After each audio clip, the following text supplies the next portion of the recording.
It's story time. Whoops, one more round. There we go, story time. Should find another story. What story shall we read today?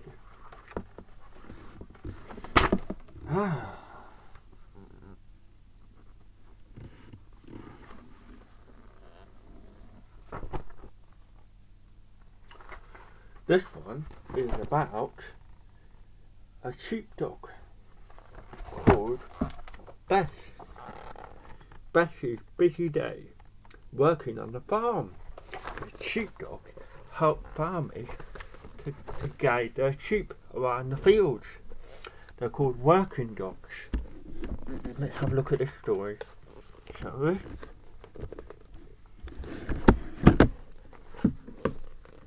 One fine morning, Farmer Phil set off to plough the north field. "I won't need you today, Bess," he called to his sheepdog. "You can keep an eye on the barnyard for me."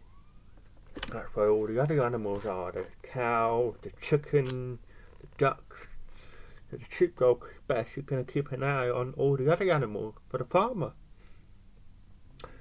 Bess looked a little lost, and she wasn't sure what to do. She felt that her proper place was just behind Farmer Phil's left boot, or rounding up sheep out on the hills. Then, with a small sigh, like that, she settled down in the sun for a snooze. But sheepdogs are busy dogs. They like to be active. When a couple of minutes later, Doris Duck, quack, quack, quack, waddled past with her brood of 5 ducklings, Bess couldn't resist it. She jumped to her feet and began to round up those ducklings into what she thought was a more orderly line. You can see here, Bess is trying to line up the ducklings. And they're all going quack, quack, quack, quack, quack, quack.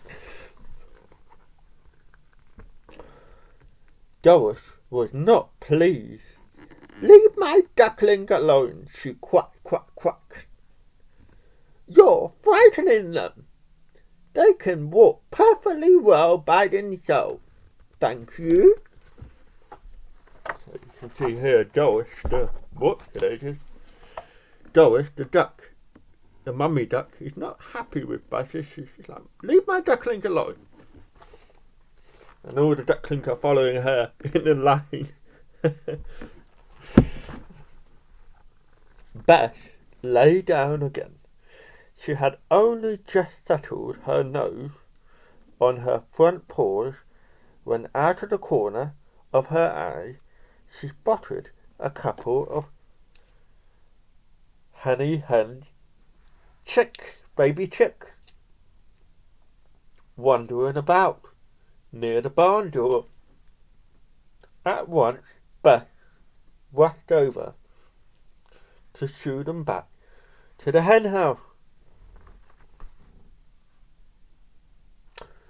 As you can see here, Bess is trying to chew the little baby chicks again, trying to get them into an orderly line.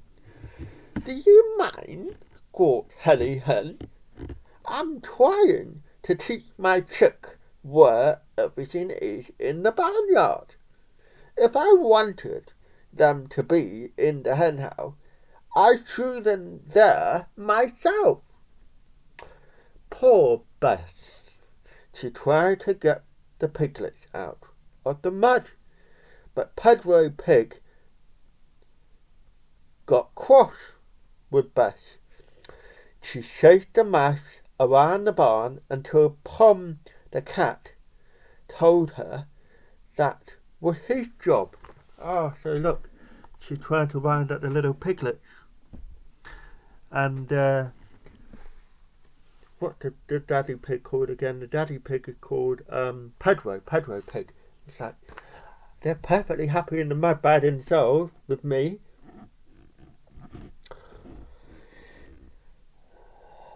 And then she's chasing the mouse round, and the cat's like, leave that to me, that's my job. When Farmer Phil came back from the field, the farmyard was in uproar. Quack, quack, quack, quack, cluck, cluck, cluck, cluck. Go the hen, quack, quack, go the duck. Oh, oh, go the pig. Go the mouse, and meow, goes the cat.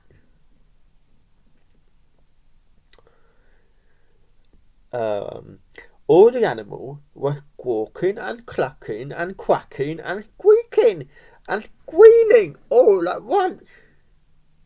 Farmer Phil couldn't understand it until he saw Bess sitting with her head between her paws and looking sorry for herself. Don't worry, old girl, he said. I should have remembered. You're not a guard dog, you're a working dog. Next time, you come with me where you belong. And the whole farmyard cheered. Woo! And you can see here when the farmer came back, everywhere was chaos. Because the sheepdog Bess was trying to round it all up when she was used to rounding up the sheep. Not the ducks or the pigs or the mice. Oh, that was a funny story, wasn't it? Oh, I'd like to meet a sheepdog one day. That'd be fun, wouldn't it? Would you? Yeah.